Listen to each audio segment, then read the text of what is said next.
Two facts happening in the world of digital marketing right now. First is that while the skill sets of digital marketers are very much in demand, and I'll reference a link below to support that statement, a lot more businesses are looking to hire specialists within digital marketing rather than generalist digital marketers. For example, a company might rather look for a lifecycle marketer, a performance marketer, an affiliates manager, a user acquisition manager versus your traditional digital marketing manager. Second important fact is that there's a shift in digital marketing in terms of terminology, where digital marketers who are a bit more growth minded / more strategic / more senior tend to be called the growth marketers, and that's a terminology you'll hear more and more often in the coming years. And to that, here are 21 untold truths they don't tell you as a digital marketer, the actual reality.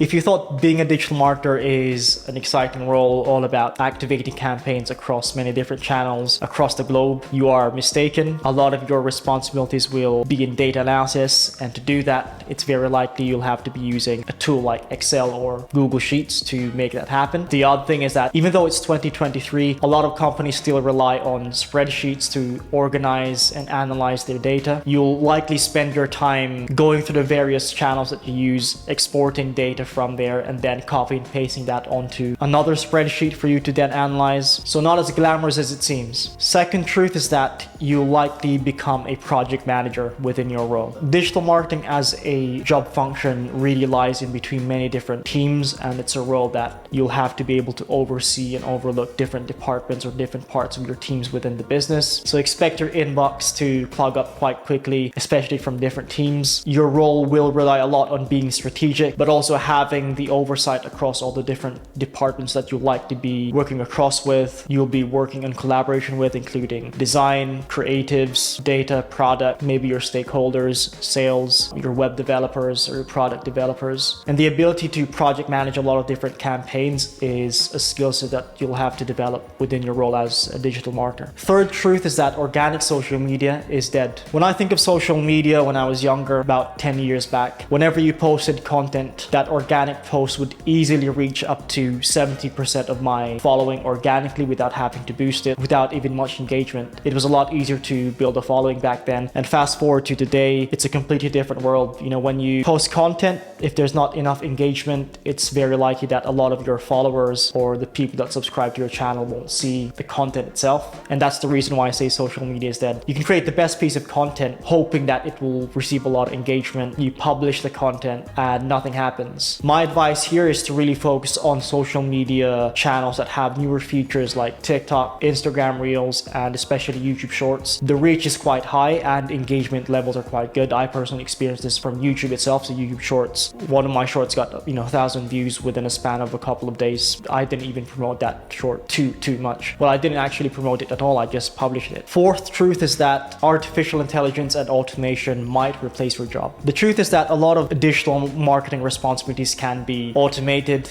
with the right company. I'm sure there's a way for that to happen. And if automation and artificial intelligence keeps growing at the same pace it's going, the fact that it's evolving rapidly tells me that at one point, a lot of digital marketers will likely be replaced by AI. If you think of the patterns of capitalism, if you're a business and there's a cheaper, faster, and more efficient solution, wouldn't you go for it? And that's the whole fundamentals of AI and automation, is that it speeds things up. It's a lot cheaper, it's scalable, it doesn't complain. Think about your patterns. If you've ever used Amazon, Uber, ChatGPT, the reason you've chosen those services is because it was a lot faster, cheaper, and more efficient. It's the same exact thing with the role of digital marketers. If there's a better solution that companies can find fit, they likely will use that instead of an actual digital marketer, unfortunately. Fifth truth is that a lot of people will tell you how to do your job, how to do marketing. Because of the fact that part of a marketer's role is quite creative, it's very subjective driven, its tangible value is a lot less than most roles. What you'll find is that working with different teams, whether they do it voluntarily or involuntarily, they'll have a perspective on how to market the business. And that's just the unfortunate truth. And whenever these teams do portray their opinions, usually there's nothing to back it up. There's no data there. It's very likely that they don't have the credentials to say what they're about to say about how to market the business, but it's something you'll find quite often. So expect to hear lots of opinions going around. Keep it cool and keep it professional. Sixth truth is that what you learn today likely won't work tomorrow. The digital marketing is rapidly evolving. There seems to be a new change every couple of days, every other week. What I find is that the things that I learned previously from a couple of years ago, some of them actually become obsolete information when it's applied today. An example of this is me learning the interface of Google Ads 2 years ago. If you look at the way Google Ads is now, it's a completely different user interface. It's still got the fundamentals of what I learned, but it's almost a different software in the way that it looks at the very least. So those are aspects you'll see quite often. Worst case scenario is that you might be using a software that becomes obsolete. Maybe a competitor has beaten them out of the market. You might have to use a different software for a specific job depending on your responsibility as a digital marketer. The main lesson here is that changes in the digital marketing landscape are very fast and you have to be updated quite often. Number 7 is that the algorithm is unpredictable and may be or may not be by your side. So a lot of the channels we use, whether it be social media, whether it be performance marketing, paid advertising, or search engine optimization, heavily rely on machine learning models, otherwise known as algorithms. Some of these companies that do update their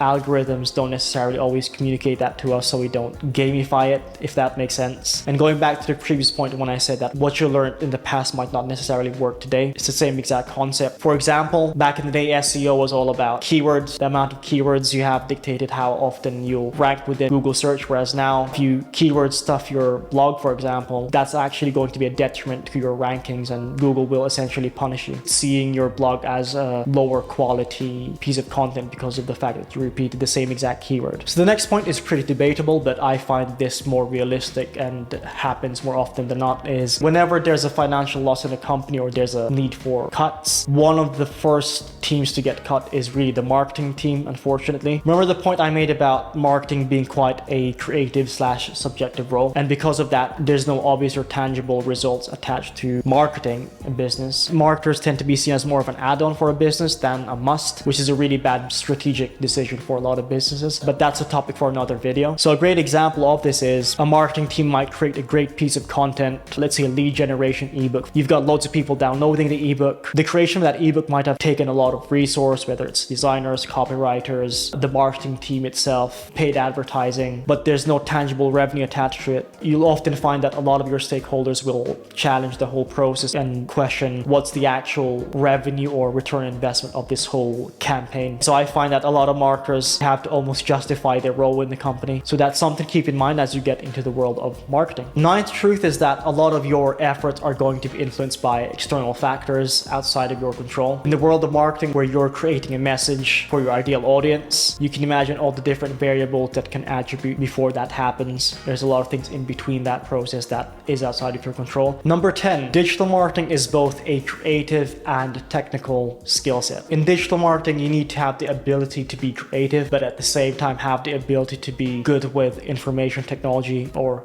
IT. And from my experience, marketing is really a fine balance between the two. When you're creating a marketing message or you're planning out a specific campaign, it's more of a strategic approach. Whereas if you're within various channels, maybe you're analyzing your web analytics, you need to have a bit more of a technical mindset. And the lesson here is that depending on the task in front of you, you need to have the ability to shift between the two, as you'll need both skill sets in digital marketing. Number 11 is that you have to be constantly upskilling, because if you don't, you can easily get left behind. If you remember the point I made earlier about the fact that digital marketing and its landscape, it's rapidly changing, this point is pretty much related to that. If you're not keen on learning and relearning aspects of digital marketing, a lot of the information you have might actually be obsolete, therefore might not work for that specific purpose anymore. So the advice is fairly simple. Whether it's watching YouTube, buying a course, buying books within digital marketing, make sure that you're constantly updating your operating system and understanding what's actually happening in the world of digital marketing and the changes that are happening and that are about to happen. Always try to think 7 steps ahead. Number 12 is that digital marketing efforts can take time to see results from, especially positive results. So this next point really depends on your channel responsibility, but generally speaking, digital marketing is not a one-day solution. It's not like you launch a campaign and then the next day you start to see positive results from. A lot of marketing, fortunately or unfortunately, is a build-up of many different chapters that attribute to a specific growth of the business. A prime example of this is if you work for a B2B company, one of your campaigns might be lead generation. So you create a webinar, lead magnet, or an ebook to funnel in leads in. Those leads aren't necessarily ready to buy. They might just want the value that you provided for them. If you think about the time it takes to set up a lead generation campaign, including its content, all the way to that customer becoming a lead, to then becoming a potential customer, that journey doesn't take one day. Especially in the world of B2B, that's at least a couple of months. And that's a concept that you'll have to battle with and educate your stakeholders with, is that marketing takes time. Marketing is a long-term approach and a long-term strategy. Number 13 is that a lot of your responsibilities will heavily rely on technology and software. If you don't like using software, you don't like learning about how to use the software, digital marketing isn't for you. Expect to use at least 10 different softwares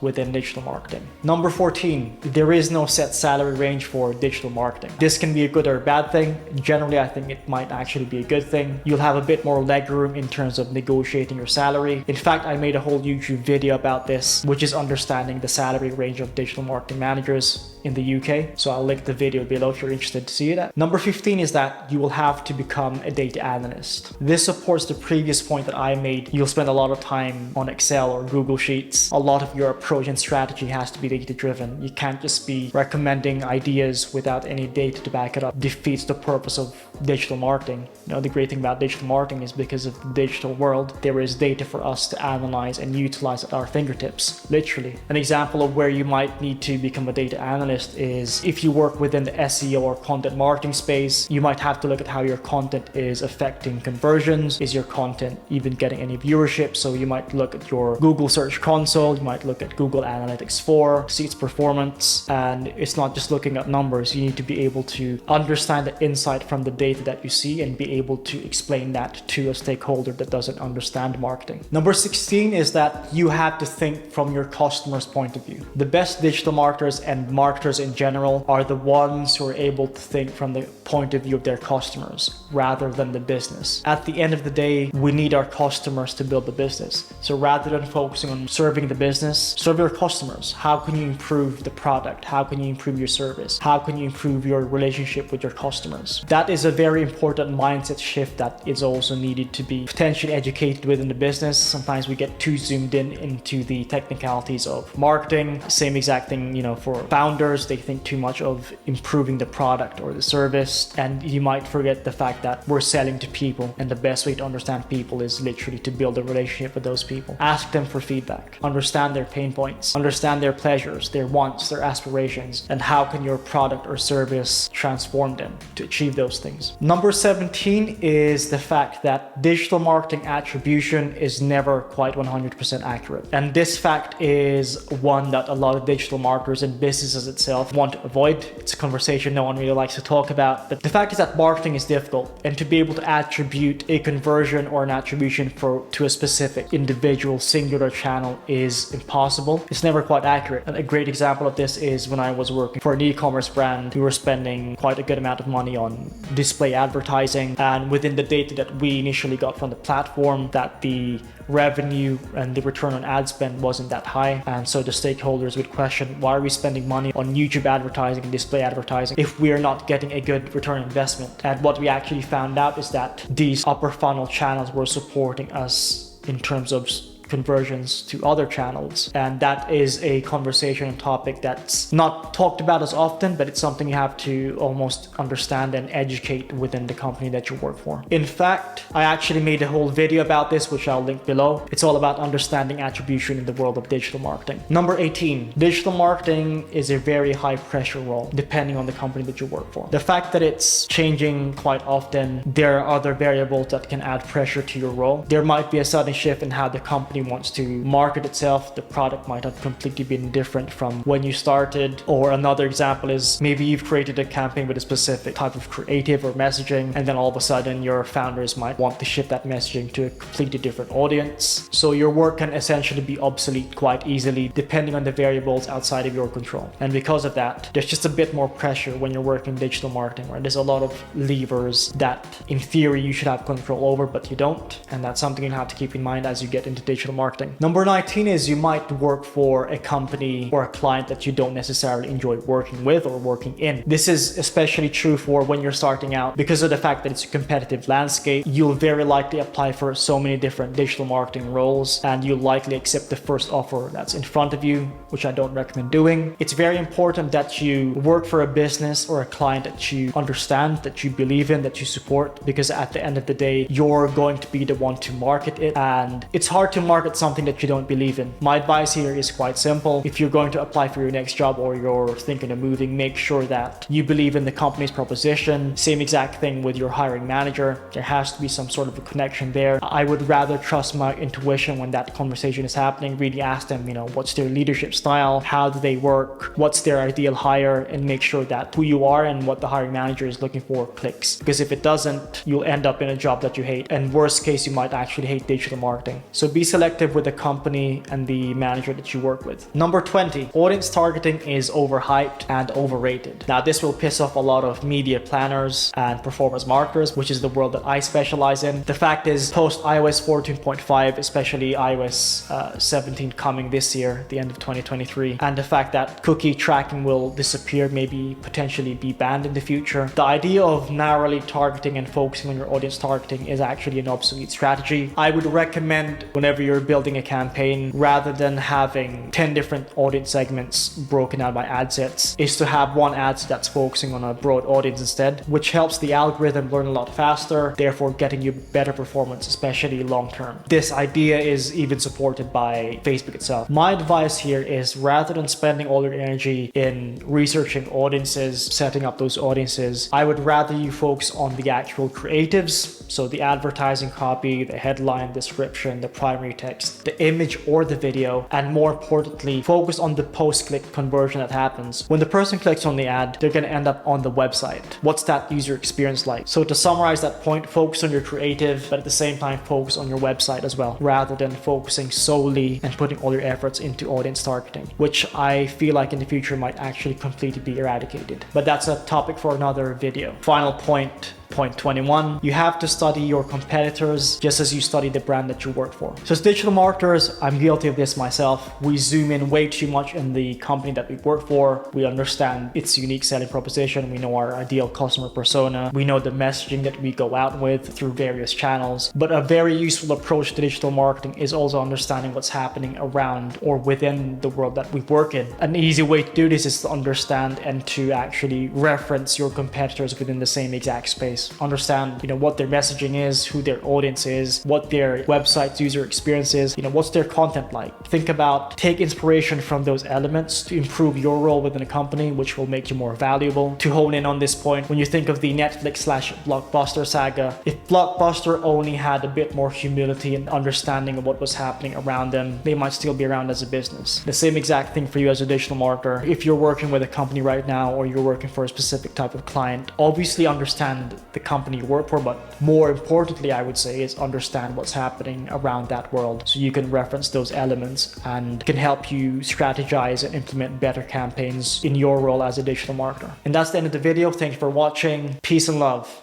Out.